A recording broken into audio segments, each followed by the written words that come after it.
अथ हितोपदेशः सौ मनीषा अभ्यंकरकृतं मंगलाचरणम् अयं हितोपदेशः स्यात् सर्वेषां हितकारकम् श्रुत्वा बुद्ध्वा जनाः सर्वे कुर्युस्व परमंगलम्.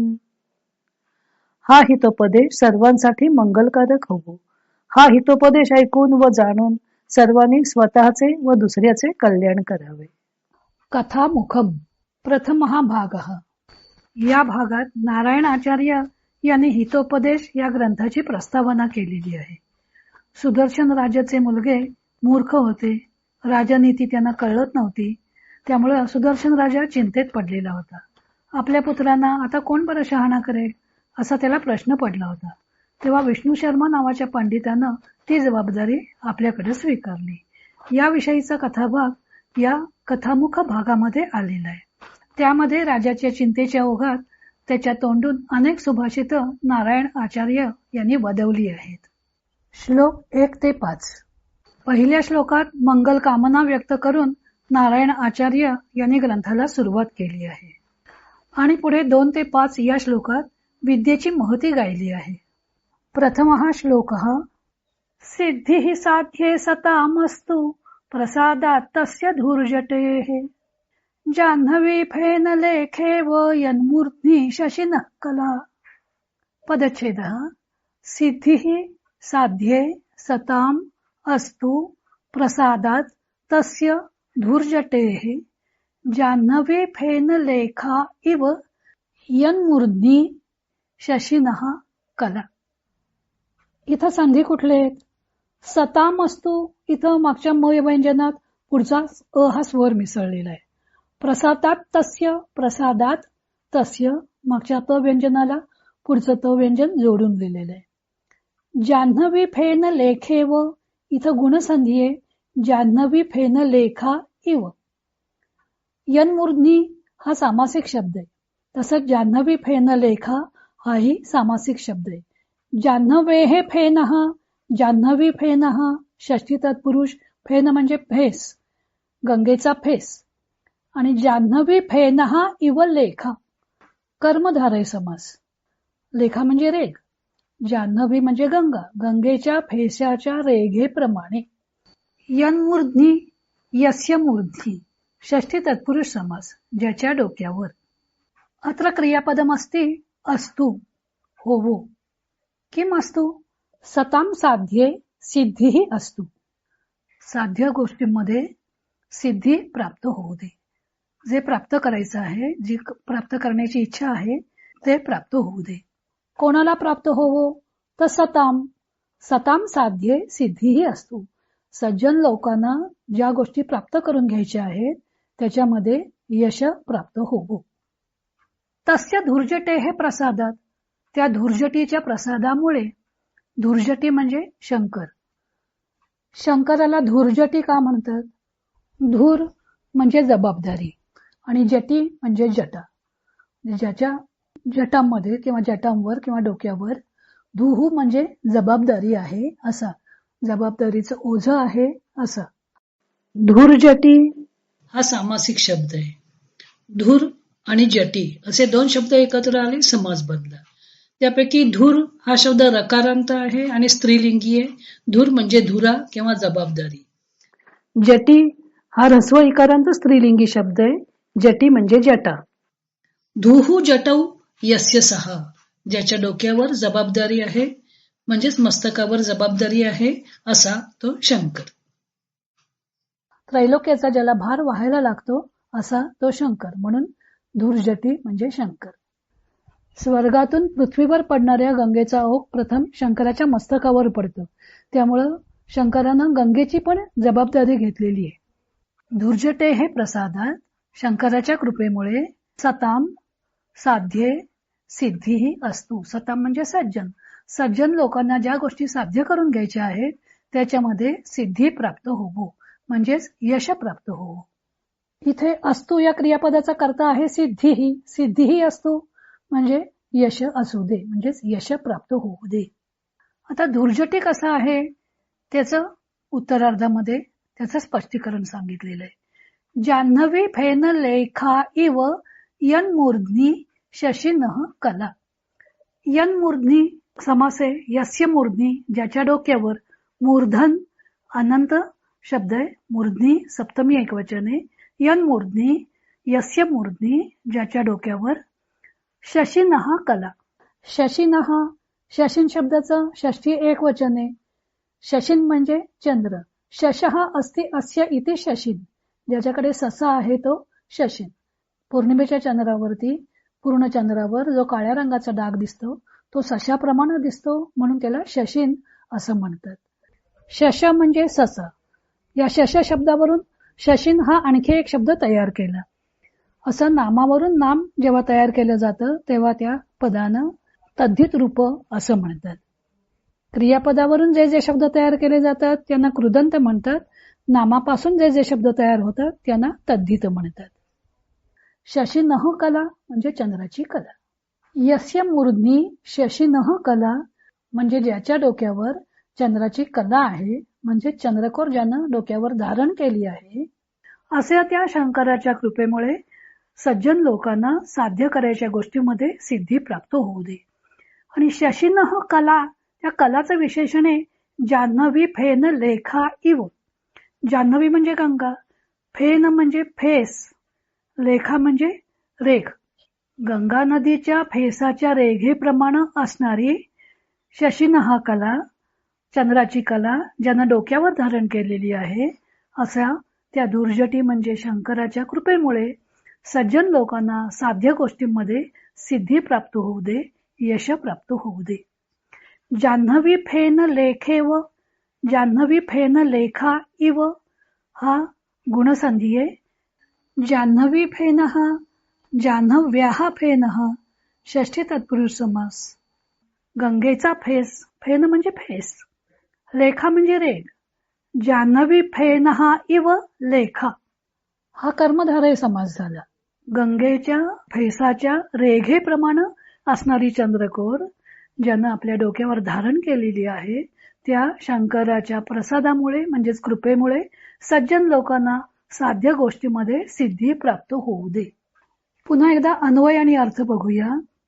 जान्हवी फेन लेखा इव शशिनः कला यन्मूर्ध्नी अस्ति, हे एक पदार्थ क्रियापद घालावं लागेल. यन्मूर्ध्नी अस्ति तस्य धूर्जटेः प्रसादात सताम साध्ये सिद्धी असतो.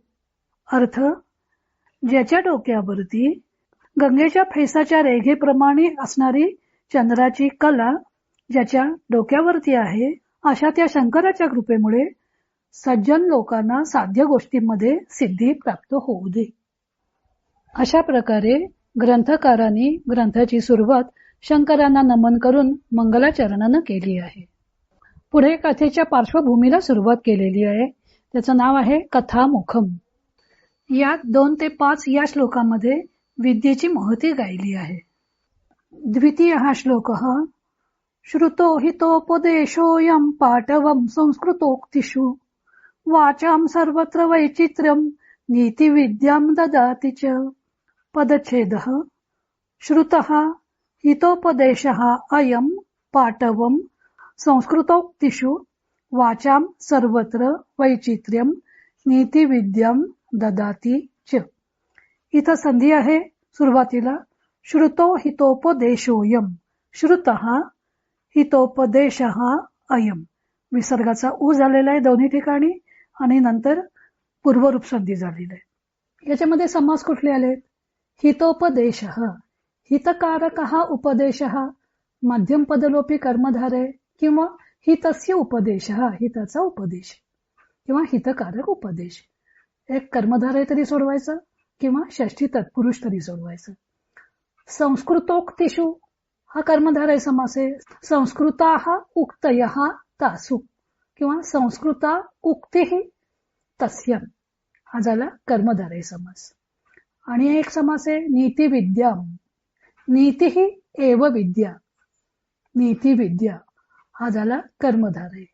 नीतिविद्या हा समास इतरेतर द्वंद्व पण सोडवता येईल. नीती ही च विद्याच, नीती आणि विद्या, नीतिविद्ये असा इतरेतर द्वंद्व समास होईल. पण इतरेतर द्वंद्व समास असता तर तिथं द्विवचन हवं होतं. इथं द्विवचन आलेलं नाहीये. नीतिविद्या या शब्दाचं द्वितीय एक वचन आहे. तेव्हा हा समास इतरेतर द्वंद्व म्हणता येणार नाही. आता याच्यामध्ये क्रियापद आहे ददाती. तिसऱ्या गण उभय पदाचा धातू आहे. वर्तमान काळ तृतीय पुरुष एक वचन मराठी प्रमाणे. संस्कृत किंवा हिंदी प्रमाणे होईल वर्तमान काळ प्रथम पुरुष एक वचन. ददाती या क्रियापदाचा कर्ता आहे अयम हितोपदेश. हा हितोपदेश देतो. काय काय देतो त्याची यादी केलेली आहे. संस्कृतोक्तिषु पाटवम. संस्कृत उक्तीमध्ये प्रावीण्य. सर्वत्र वाचाम वैचित्र्यम. सर्व प्रकारच्या बोलण्यामध्ये चातुर्य. आणि नीतिविद्याम. आणि नीतिविद्या या गोष्टी हितोपदेश हा देतो. हितोपदेश हा कसा? श्रुत त्या हितोपदेशाचं विशेषण आहे. अयम श्रुत हितोपदेश. हा हितोपदेश ऐकला असता संस्कृतोक्तिषु पाटवम. संस्कृत बोलण्यामध्ये पाटव म्हणजे प्रावीण्य. सर्वत्र वाचाम वैचित्र्यम. सर्व ठिकाणी बोलण्यामधील चातुर्य आणि नीतिविद्या देतो. तृतीय श्लोक. अजरामरवत् प्राज्ञो विद्यामर्थं च चिन्तयेत्. गृहीत इव केशेषु मृत्युना धर्ममाचरेत्. पदच्छेदः. अजरामरवत् प्राज्ञः विद्याम् अर्थं च चिन्तयेत्. गृहीतः इव केशेषु मृत्युना धर्मम आचरेत्. इथं संधी आहे प्राज्ञो विद्याम अर्थम. प्राज्ञः विद्याम अर्थम. प्राज्ञः विद्याम इथं विसर्गाचा उ झालेला आहे. विद्याम अर्थम इथं मागच्या म व्यंजनात पुढचा स्वर मिसळलेला आहे. गृहीतः इव इथं विसर्गाचा लोप झालेला आहे. आणि पुन्हा धर्ममाचरेत इथं सुद्धा मागच्या म या व्यंजनामध्ये पुढचा स्वर मिसळलेला आहे. अजरा मरवत. अजर, अमर आणि वत. अजर म्हणजे ज्याला म्हातारपण नाही असा. अमर म्हणजे ज्याला मृत्यू नाही असा. अजरहाच अमरहाच अजरा मरव इतरेतर द्वंद्व समास. इथं अजर आणि अमर हेही दोन समास आहेत. न विद्यते जर यस्य सहा अजरहा बहुर्वी समास झाला. आणि मर म्हणजे मृत्यूलोक. मर हा शब्द पुल्लिंगी आहे. मरहा म्हणजे मृत्यूलोक. न विद्यते मरहा यस्य सहा. ज्याला मृत्यूलोक नाही असा. म्हणजे ज्याला मृत्यू नाही आणि म्हातारपण नाही असा. अजर आणि अमर. आणि पुढे वत हा एक प्रत्यय लागलेला आहे. अजर अमर असल्याप्रमाणे म्हणजे आपल्याला म्हातारपण किंवा मृत्यू नाही असं समजून. इथं दोन क्रियापद आलेली आहेत. चिंतयेत आणि आचरेत. दोन्ही क्रियापद विद्यार्थ तृतीय पुरुष एक वचन किंवा हिंदी आणि संस्कृत प्रमाणे ते प्रथम पुरुष एक वचन होईल. त्याचा कर्ता आहे प्राज्ञ. किम चिंतयेत विद्याम अर्थम च चिंतयेत. विद्या आणि अर्थ याबाबत चिंता करावी. कशी? तर अजरा मरवत. अजर आणि अमर असल्याप्रमाणे विद्या आणि अर्थ आपल्याला कसं मिळेल याबाबत चिंतन करावं. कोणी? प्राज्ञ. प्राज्ञ हा चिंतयेत क्रियापदाचा कर्ता आहे. विद्याम आणि अर्थम हे दोन कर्म आहेत. प्राज्ञ विद्याम अर्थम च चिंतयेत. अजरा मरवत. शहाण्या मनुष्याने आपल्याला वार्धक्य किंवा मृत्यू नाही असं समजून विद्या आणि अर्थ कसं मिळेल त्याच्या बाबत विचार करावा. आचरेत हे क्रियापद आहे. दोन्ही क्रियापद विद्यार्थी आहेत. त्याचा कर्ता आहे प्राज्ञ. प्राज्ञ धर्मम आचरेत. शहाण्या माणसानं धर्माचं आचरण करावं. कसं? केशेषु मृत्यूना गृहीत इव. मृत्यूनं केस पकडले आहेत असं समजून धर्माचं आचरण करावं. म्हणजे नेकरानं धर्माचं आचरण करावं. आपल्याला मृत्यू नाही म्हातारपण नाही असं समजून विद्या आणि अर्थ प्राप्त करण्याचा प्रयत्न करावा. चिंतन करावं. म्हणजेच मृत्यू येईपर्यंत सुद्धा विद्या आणि अर्थ मिळवावा. आणि धर्माचं आचरण मात्र मृत्यूनं आपल्या केसाला पकडलेलं आहे असं गृहीत धरून आचरण करावं. धर्माचं आचरण करावं. धर्म म्हणजे न्याय, नीती, सदाचार याचं आचरण करावं. इथे प्राज्ञ विद्याम अर्थम च चिंतयेत हा कर्तरी प्रयोग झाला. तसंच प्राज्ञ धर्मम आचरेत हाही कर्तरी प्रयोग झाला. आणि मृत्यूना केशेषु गृहीत हा कर्मणी प्रयोग झाला. चतुर्थ हा श्लोक सर्वद्रव्येषु विद्यैव द्रव्यमाहुरनुत्तमम् अहार्यत्वादनर्घत्वादक्षयत्वाच्च सर्वदा. पदच्छेदः सर्वद्रव्येषु विद्या एव द्रव्यम् आहुः अनुत्तमम् अहार्यत्वात् अनर्घत्वात् अक्षयत्वाच्च सर्वदा. इथं संधी कुठले आहेत? विद्यैव, विद्या एव वृद्धी संधी आहे. द्रव्यम आहुर अनुत्तमम, द्रव्यम आहुः अनुत्तमम. द्रव्यम मधल्या म या व्यंजनात पुढचा स्वर मिसळून मा झाला आणि आहुः अनुत्तमम इथं विसर्गाचं र हे व्यंजन झालं आणि मग त्याच्यात स्वर मिसळला. अहार्यत्वात अनर्घत्वात इथं तच्या ठिकाणी तिसरं व्यंजन आलेलं आहे.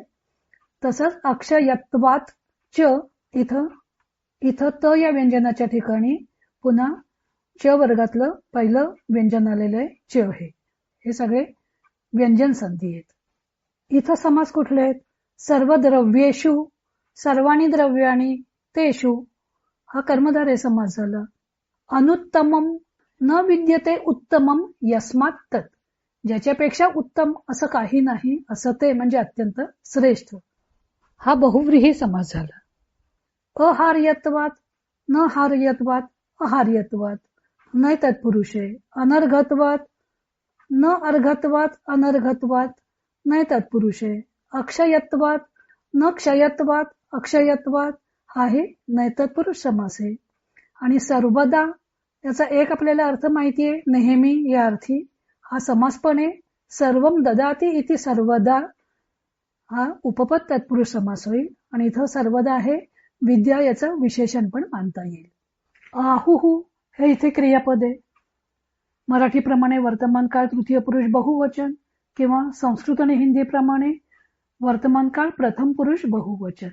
आहुः हे वैकल्पिक रूपे ब्रूय धातूचं म्हणतात. आता म्हणणारे कोण आहेत? त्या आहुः क्रियापदाचा करता इथं आलेला नाहीये, तो पंडिताहा असा मानावा लागेल. पंडिताहा आहुः, पंडित लोक म्हणतात. काय म्हणतात? सर्व द्रव्येषु विद्या एव अनुत्तमम द्रव्यम. सर्व द्रव्यामध्ये विद्या हेच श्रेष्ठ द्रव्य आहे असं पंडित लोक म्हणतात. का म्हणतात विद्येला श्रेष्ठ धन? तर अहार्यत्वात, ते चोरीला जात नाही.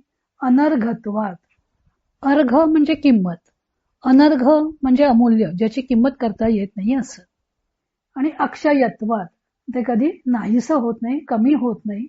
आणि सर्वदा, सर्व काही देतं, हे धन सर्व काही प्राप्त करून देतं. म्हणून विद्या या द्रव्याला पंडित लोक सर्व द्रव्यामध्ये श्रेष्ठ द्रव्य असं मानतात. पंचमहा श्लोक संयोजयति विद्यैव नीचगापि नरं सरित् समुद्रम इव दुर्धर्षं नृपं भाग्यमतः परम्.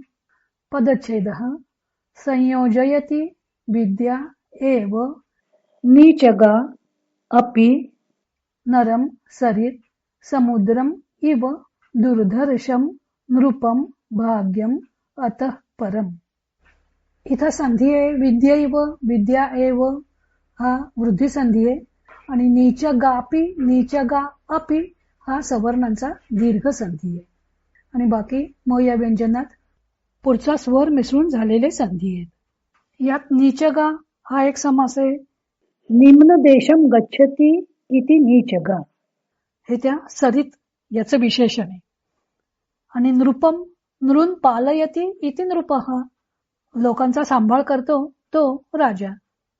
संयोजयति हे यातलं क्रियापद आहे, हे प्रयोजक क्रियापद आहे. संयोजयति सम अधिक युज धातूपासून बनलेलं. युज धातू चौथा गण आत्मनेपदामध्ये आहे आणि सातवा गण उभयपदी आहे. संयोजयति वर्तमान काळ तृतीय पुरुष एक वचन मराठीप्रमाणे किंवा हिंदी आणि संस्कृत प्रमाणे प्रथम पुरुष एक वचन. अर्थ झाला जोडून देतो. तसं दुर्धर्ष म्हणजे अजिंक्य किंवा दुर्गम. दुःखेन दृश्यते इति दुर्धर्ष. दृश्य पहिला गण परस्मै पदाचा धातू आहे. जिंकणे, हल्ला करणे असे त्याचे अर्थ आहेत. दुःखेन दृश्यते इति म्हणजे ज्याला जिंकणं अतिशय कष्टप्रद असतं असं. येथे क्रियापद आहे संयोजयती. सम अधिक युज या धातूचं ते प्रयोजक आहे. सम अधिक युज म्हणजे जोडणे, हे जोडून देणे, भेटवणे असे त्याचे अर्थ होतील. या क्रियापदाचे दोन कर्ते आहेत, सरित आणि विद्या. नीचगा सरित दुर्धर्षम समुद्रम संयोजयती. नीचगा सरित म्हणजे निम्न स्तराकडे जाणारी सरित म्हणजे नदी. दुर्धर्षम समुद्रम संयोजयती. दुर्धर्ष म्हणजे दुर्गम अशा समुद्राप्रत घेऊन जाते, समुद्राला जोडून देते. म्हणजे नदीतून वाहणारे क्षुद्र तृण वगैरे जे काही असेल त्या सगळ्यांना ते समुद्राची प्राप्ती करून देते. कोण? नीचगा सरित, निम्न स्तराकडे वाहणारी नदी. त्याप्रमाणे नीचगा विद्या, नीच माणसाला प्राप्त झालेली विद्या, नरम दुर्धर्षम नृपम संयोजयती. त्याप्रमाणे विद्या मनुष्याला, नरम मनुष्याला, दुर्धर्षम नृपम अजिंक्य आणि दुर्गम अशा राजाप्रत घेऊन जाते किंवा राजाला जोडून देते. आता परम भाग्यम, नंतर ती भाग्याची प्राप्ती करून देते. राजाची प्राप्ती झाली की आपोआपच भाग्याची प्राप्तीही होते. किंवा अतः परम किम, असं किम हे पद तिथं जर अध्यारूत धरलं तर यापेक्षा भाग्य ते कोणतं असा त्याचा अर्थ होईल. थोडक्यात क्षुद्र मनुष्य सहजगत्या काही राजाला भेटू शकणार नाही, पण जर त्याच्याकडे विद्या असेल तर ती विद्याच त्याला राजाची गाठ घालून देईल. इथं संयोजयती हे क्रियापद घेऊन दोन वाक्य आहेत. नीचगा विद्या नरम दुर्धर्षम नृपम संयोजयती आणि नीचगा सरित दुर्धर्षम समुद्रम संयोजयती. आता या पुढील श्लोक आपण नंतर पाहूया. हरिओम तत्सत.